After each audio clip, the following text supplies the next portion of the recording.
What's up, guys? If you are into music reaction channels that are honest, raw, and authentic, look no further. You found your destination. It is the Tazzz and Philly Show. Welcome to our journey.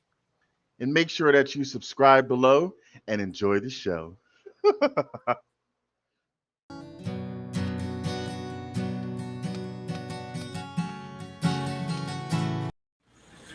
Hey everybody, what is good? This is Tazzz with Tazzz in Philly. I wanted to do a special reaction interview. We've done a few interviews in our channels spread out. We haven't done one in a while, but one of our fantastics had recently mentioned something about a story that was done, like a little 18-minute story about the remarkable, incomparable, and sadly missed Eva Cassidy. So I thought it'd be a good time to do that interview. This is me reacting to an interview that was done about her. So we do interviews a little bit differently on here. They're not like actual reaction videos where we give thumbs up, thumbs down. I'm obviously not going to give a reaction interview, especially for someone as amazing as her, a thumbs down. But just my thoughts, how I'm feeling, and I'm going to do a little bit of something different, excuse me, and just mention a few comments that some of the fantastics had said who loved Eva and still love her voice to this day. So anyway, this is called The Musical Story of Eva Cassidy, Nightline profile. It's from 2001. I've never seen it before. Like I said, it's about 18 minutes long. Also a little bit differently on interviews. We do pause in between because, I'm not going to run this 18 minutes through straight. And this is all non-scripted. Nothing that we do is scripted, so it's all off the dome. But anyway, Ava's just remarkable. I forget how I was introduced to her, how we were, Philly and I, on the channel. I know it was a request because 95% of our song reactions are requests from our subscribers, aka Fantastics. But there's something so special and tender and remarkable about Ava's voice, and sadly, she was taken away from us, I believe, at the tender age of 33, which is a shame. So heaven gained its musical angel. So we represent music appreciation on this channel. So if you like this story, this reaction, this interview, go to Ava's channel if you haven't already and subscribe to her. Please do the same. So without further ado, this is interview or a story, or rather, about Eva Cassidy. So here we go. Think of Judy Garland's Over the Rainbow. The Recording Industry Association named it the #1 song of the 20th century. Oh, I did forget to mention, because I don't want to forget, the person who made me realize, hey, I want to do this interview now. I want to give them proper shout out. See, this is unscripted. This goes to Marty Jansing. So Marty Jansing, you had said that ABC News Nightline did a great story on her, reported by David Marish. One should pull this story. It's on YouTube. So thank you so much, Marty Jansing, for making me say okay. All right, so here we go, back to this. Since Judy Garland first sang it in The Wizard of Oz, the Oscar-winning classic has been identified with her and her alone, until now. For the last year or so, radio stations in England have played another version of the song. This spring, the album hit #1 on the British pop charts. She performed at small clubs and sold tapes of her music from the trunk of her car. Her name is Eva Cassidy. She was painfully shy. See, I'm learning something already. I didn't know that she had sold things out of the trunk of her car. So, I mean, that's something. Some people have their own hustle, and hey, it did something for her. So, see, I learned something already. So I like that. Let's keep it going. Not at all glamorous, and much to the frustration of record company executives, impossible to pigeonhole. Pop tunes, blues, jazz, gospel. She sang whatever moved her. Indeed, she never knew fame. That is coming only now, years after she died in the prime of her life. And her version of Over the Rainbow, see if it doesn't give you goosebumps. For my colleague Dave Marish, Nightline's resident jazz and blues enthusiast, putting together the Eva Cassidy story has been a labor of love.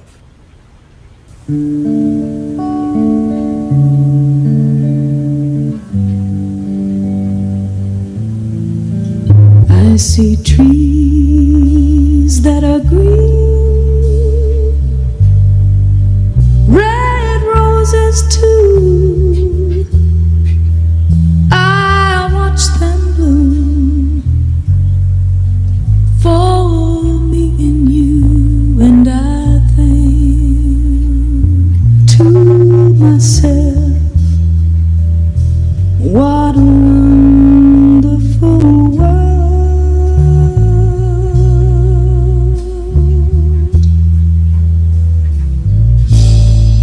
Eva Cassidy left this world in November 1996, leaving behind a small group of fans in the Washington, D.C. area and 2 locally produced CDs. And they'll learn much more.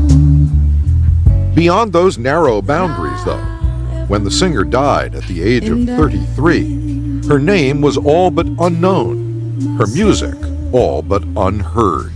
Oh, what a wonderful world. Eva and I met in 7th grade.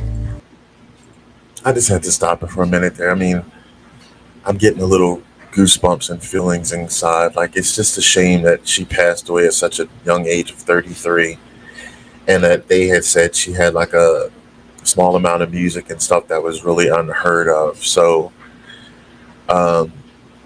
she basically became famous after she passed away.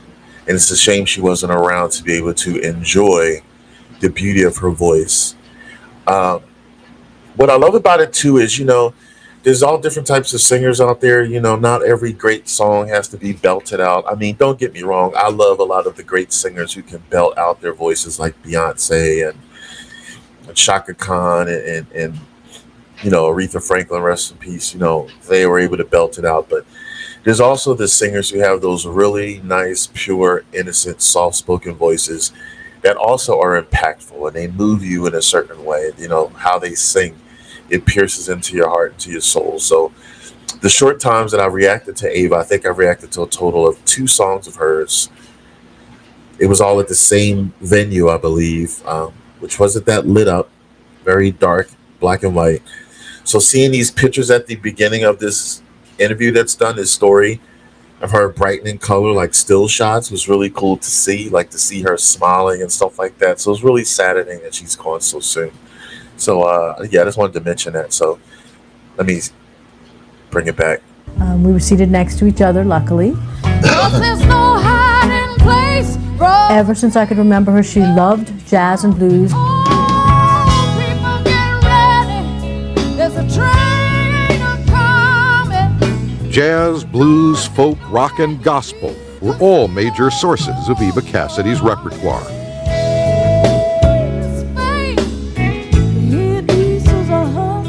But so were classic laments and ballads from American popular music, one song above all. Somewhere over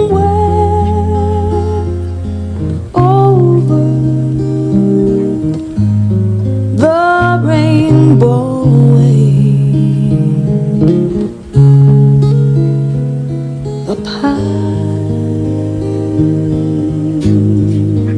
Somewhere Over the Rainbow just was one of our favorites. When I say our, I mean her groupies that always followed her wherever she went. That's where you'll find me.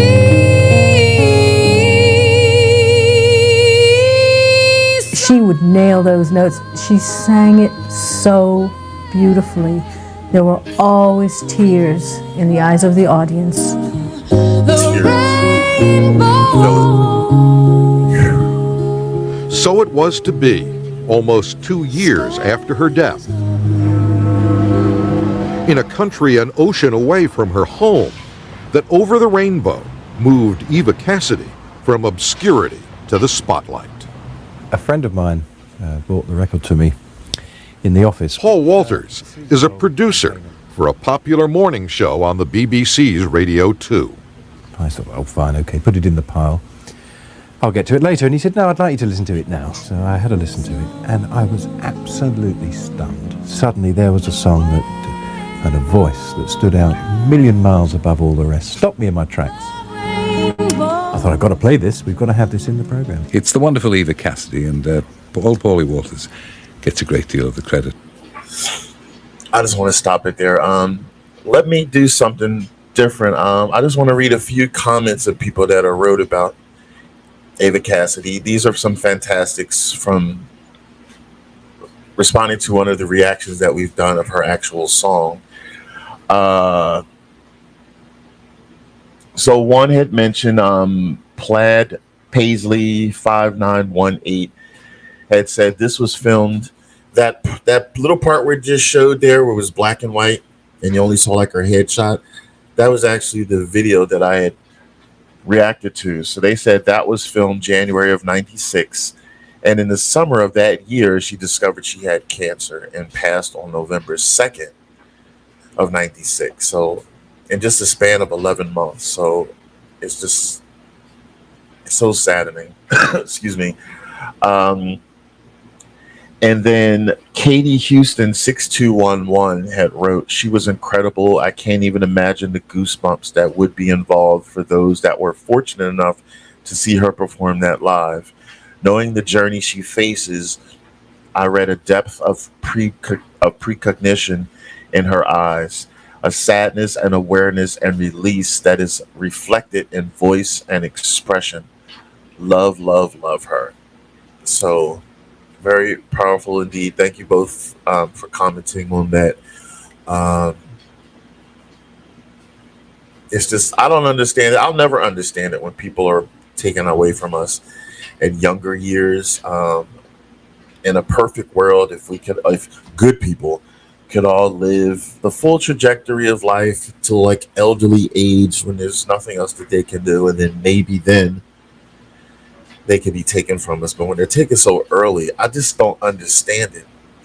She just had such a beautiful soul, and 33, so young, but nonetheless, it happened. So, yeah, all right, so let's continue. For discovering her enormous talent. Terry Wogan is Radio 2's morning star. He played Eva Cassidy's recording of Over the Rainbow unheard on Paul Walters' Say So. Now he's interfering with hospital. But he said, okay, fine, we'll have that next, and we put it on. And he was absolutely amazed as well, stunned. And at the end of the record, to our audience of very nearly 7 million people every day, he said, isn't that just the most amazing thing you've ever heard? If happy little bluebirds fly above the rainbow, oh, I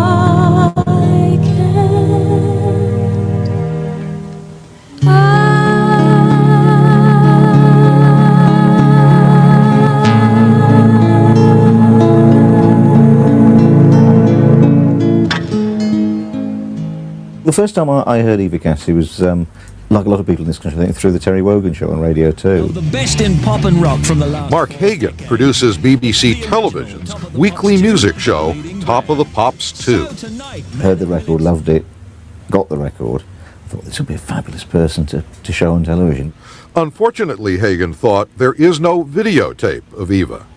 Until almost 2 years later, he found and broadcast this homemade video of Eva singing Over the Rainbow at Washington's Blues Alley. We put it on the programme on the 13th of December, I think it was, in 2000. And as soon as the programme came off air, the switchboard was jammed. And this went on and on and on.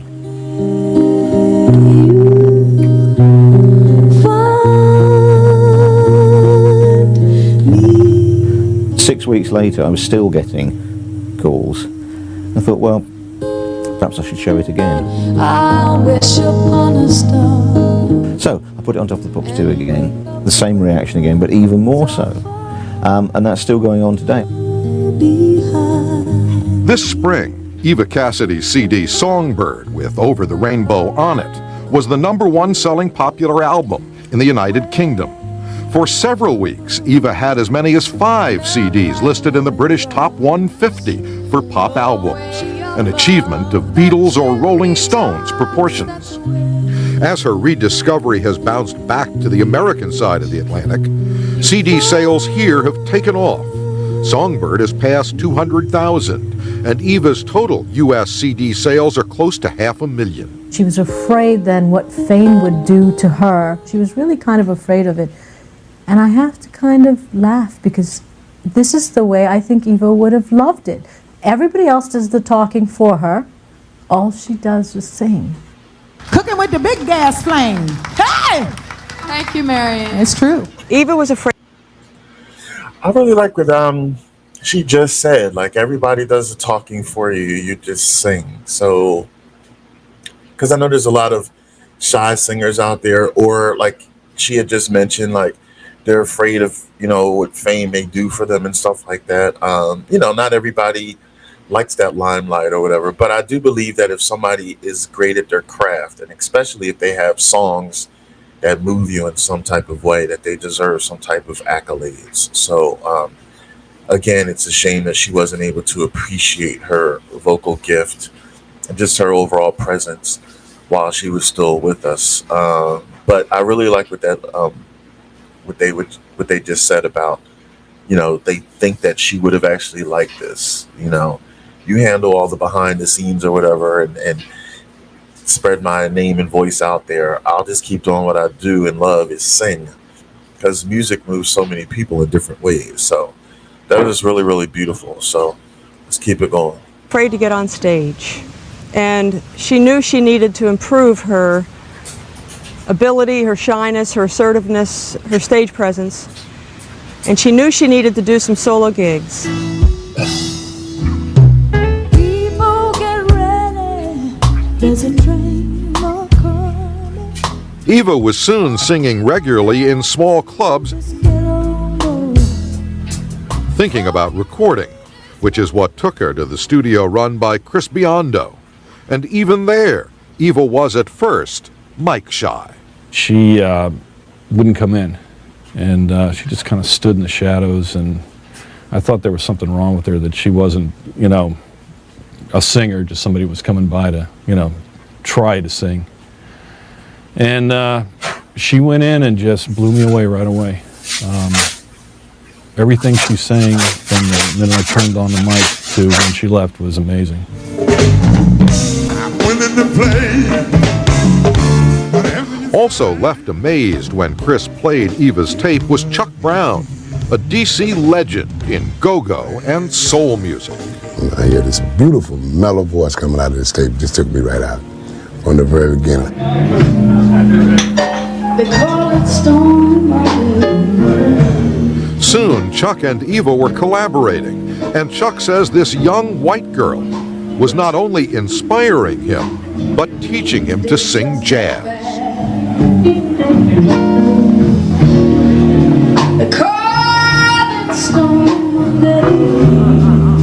We talked and made arrangements to start doing something. We picked a few tunes. She was very, very stylistic in her own way, and very precise on her tone and her melody. Have mercy on me. Very melodic, the way she strays away from the melody, comes back to it, and all of this just fascinated me, Of course, I never tried to do none of that. Shy Eva loved singing with Chuck. She could hide behind his showmanship on stage and ride behind his reputation to bigger and better bookings, like Washington's venerated jazz club, Blues Alley. Let's give a big Blues Alley welcome to Miss Eva Cassidy. The club has been here almost 40 years, and we've been blessed with hearing almost all the great names in jazz, the singers, over the years. A lot of the staff has been here a long time, so they're not easily swayed. Heaven, I'm in heaven. The first night, first song, when she started singing, I noticed the staff all stopping in their tracks and looking at the stage and looking at one another. And we both, all of us thought at that time, wow, this is something. When we're out together, dancing cheek to cheek. Oh, heaven. With Eva now on the pop charts in the UK and popping up in People and other major magazines and on network. It's really cool to see her in so many different other elements, because as I have said, the only times I've seen her myself is the 2 reactions in that same venue. So seeing her in color and performing and these other people that was introduced into her life is just really cool to see and learn her story and her trajectory. Let me look at a few other comments from some of our fantastics about Eva.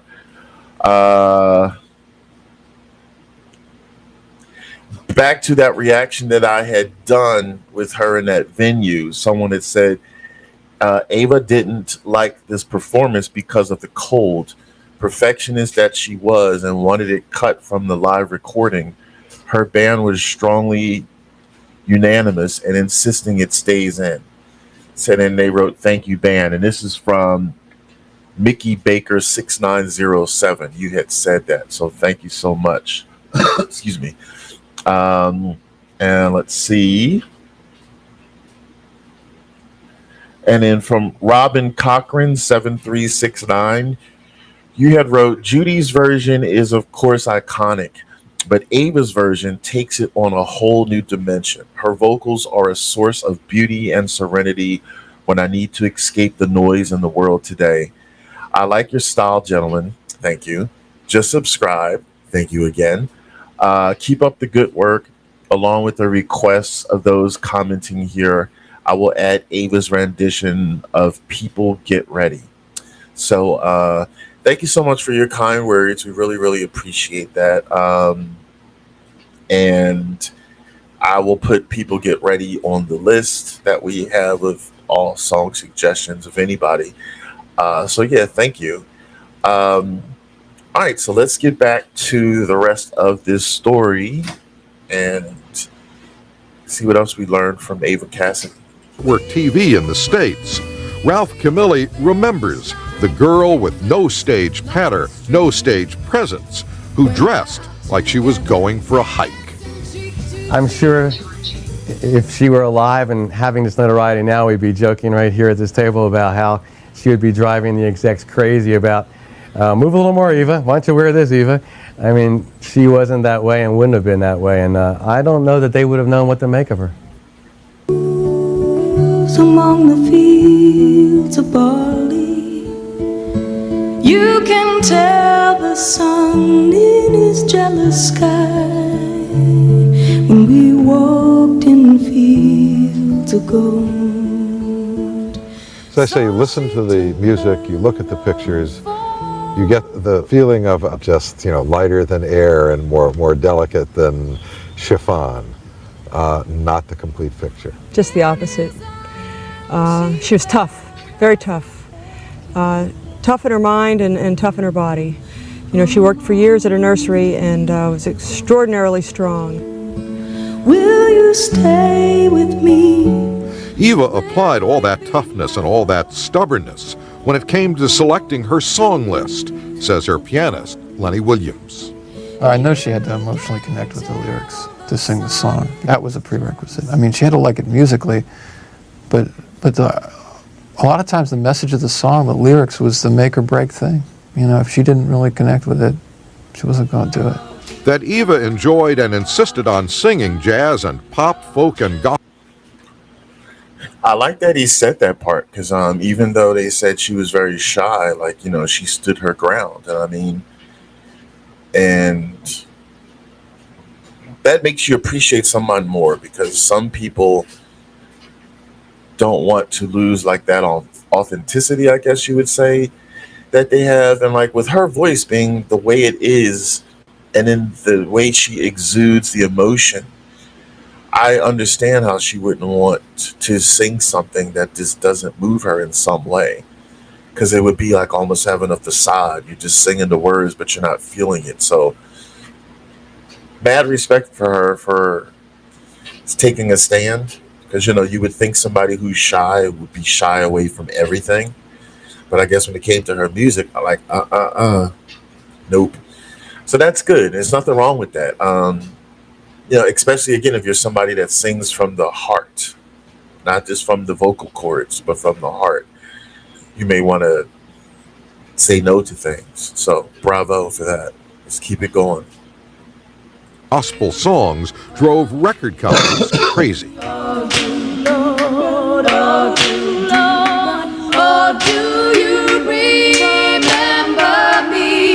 This guy, I can't even remember the record company he came from. He came down and sat there and watched her sing and looked at her and said, what do you want to do? And she looked at him and said, pretty much anything. He goes, well, what do you want to do? Tell me the kind of, you know, the style you want to go for. And she goes, pretty much anything but that pop crap. But we never heard from him again.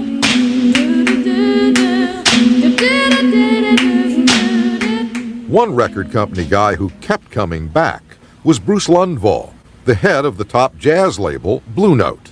I got a call from a fellow, so he brought her to my office, but he didn't have anything to play, so she stood in the middle of the room and sang Amazing Grace. And it was just chilling. Amazing was the right word. Oh my Lord. And I said, oh my God, where did, you know, what a voice, what an extraordinary voice, you know. And that was the beginning. Lundvall tried pairing Eva with a Philadelphia band, Pieces of a Dream, but the music didn't work. So he asked Eva, what are the songs that work for you? They were all over the place. There was a gospel piece, there was a country song, there was a standard, Over the Rainbow, etc. I said, well, the voice is just spectacular. I mean, but we're a jazz label. Had she been willing to make just a jazz record, we would have done it probably right away without question, but that wasn't her nature. Blue Note decided not to offer Eva Cassidy a contract.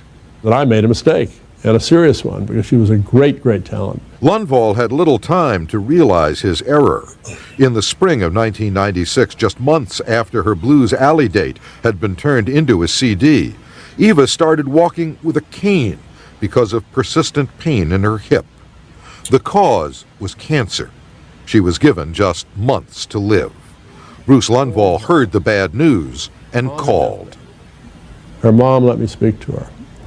And I asked her to forgive me for not signing her. And I couldn't hold it. I couldn't contain myself. It was one of the most difficult moments I've ever had.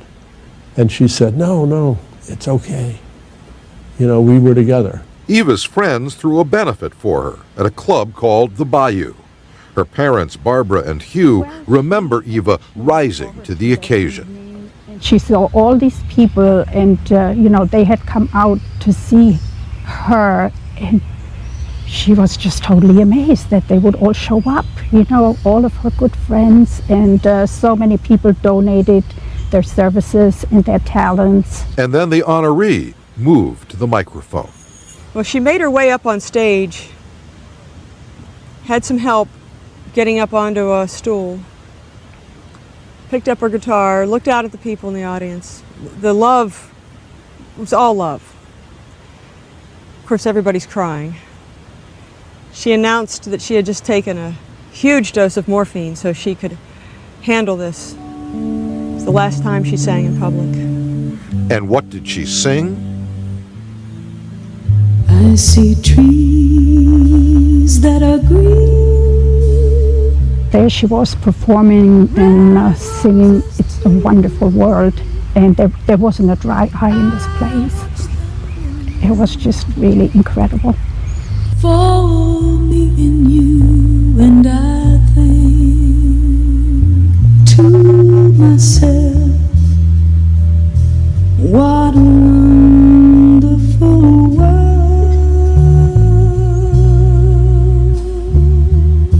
It was more than the medicine that got her up there. I mean, she was very high on getting up there and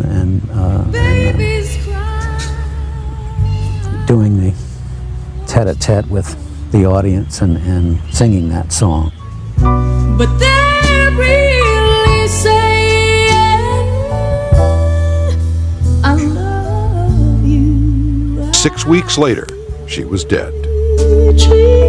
So many of Eva Cassidy's favorite songs, Over the Rainbow, Bridge Over Troubled Water, People Get Ready, were about how it isn't over when it's over, that death doesn't always get the last word. It turns out that wasn't just her songs, it was her story. And I think to myself, what a wonderful world.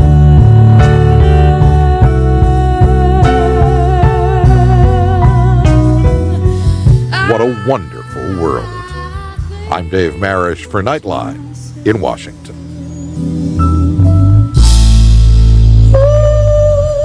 What a wonderful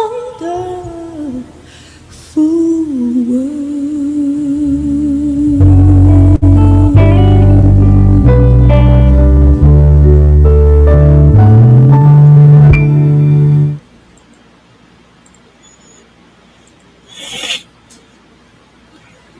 Wow. Beautiful, beautiful, beautiful. I'm really glad that I saw that. So thank you for suggesting this. Like I said, we don't do that many reaction interviews, but every time we've done an interview, I just love it when we can see a performer, an artist, away from the mic stand, like to learn a little bit about themselves, their bio. So hers being, of course, so saddening, you know, it was really great to see and appreciate, you know, the way she was progressing. And although, of course, it's sad that she's gone, it's great, it's fantastic that her music lived on. You know, it's one, you know, if somebody's music like died with them and then that's it, this is horrendous. But I'm glad that hers lived on. And it was really cool that producer that didn't produce her actually called. He didn't have to do that. He actually called and apologized for not signing her. And she was like, that's okay. But the fact that he did that was great. But again, her music lives on. There's still people that still love it. Think about this. I mean, she died in 1993 and it's now 2023. And I found out about her like less than a year ago. So like, that's a perfect example. Like her music lives on and it's still impactful to people and stuff like that. So that's the beauty of music. It's great that music can live past the person if they go. Just like some of the other great people that have passed on, Aretha Franklin and Prince and Michael Jackson and all them, rest in peace. You know, they're gone, but their music lives on, which is a great thing. So thank goodness that music does not go, you know, with them and then it just stops and that we all like lose memory. So yeah, so this was a really, really great story of Eva Cassidy. Let us know in the comments how you felt about this. Let me know also, because what I also love about interviews is not everybody may have seen this interview. You may have all seen songs that artists sing, especially if they've been run a lot. But interviews are very unique, like unicorns. So let us know if this is the first time you've seen this interview, because that's great to know that you saw it on this channel. That's something that nobody can take away from us, because you can only make that first impression once. This was beautiful, beautiful, beautiful. Excuse me. At the same time, let us know any other Eva Cassidy songs that we have not reacted to. I believe, like I said, I think we've done only 2. I don't know how many she has out there. I know she didn't have a lot anyway, so I don't know. But regardless. So yeah, let us know your thoughts. And like I said, if you like this interview, please go to the link I'll provide and like and comment on the interview. And like and comment to anything that I put on there relating to Eva herself. I'm hoping that the proceeds go to her family or something. Anything like that, or any donations that could be said. I don't know if her music's on Spotify or anything, or it can be purchased or anything, but check into that.